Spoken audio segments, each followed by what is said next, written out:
అదే మరిగా Visakhapatnam steel plant government of India ఒప్పుకొని 12,000 కోట్ల రూపాయలు ఇవ్వడం. అదే సమయంలో I'm very happy and proud, first time మొన్నే 54 కోట్ల రూపాయలు క్యాష్ ప్రాఫిట్ కూడా వచ్చింది ఏది విశాఖపట్నం స్టీల్ ప్లాంట్ లో. అంటే కంటిన్యూగా మనం పనిచేస్తే ఎలాంటి రిజల్ట్స్ వస్తాయో ఇదొక ఎగ్జాంపుల్.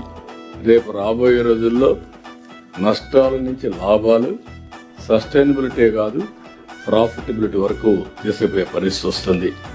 ఇలాంటివన్నీ మనం ఒక్కసారి రివ్యూ చేసుకోవడానికి చేసిన పనులకు మిమ్మల్ని అందరినీ అభినందిస్తున్నా.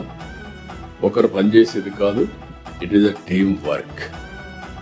మొత్తం మంత్రుల దగ్గర నుంచి లాస్ట్ మైల్లో పనిచేసే ప్రతి ఒక్కరిని మనస్ఫూర్తిగా అభినందిస్తూ ఈ టీమ్ స్పిరిట్ ఇంకా ఎఫెక్టివ్గా వెళ్ళాలి. ఎక్కడికక్కడ అవసరమైతే కెపాసిటీ బిల్డింగ్ చేసుకోవాల్సిన అవసరం ఉంది. టెక్నాలజీని ఇంటిగ్రేట్ చేసుకోవాలి. నేను అందుకే చాలా సందర్భాల్లో చెప్పాను, మీరు రాత్రింబగళ్ళు పనిచేయడం కాదు, పని చేసినంత సమయం మనసు పెట్టి చేయండి, ఆటోమేటిక్ రిజల్ట్స్ వస్తాయని.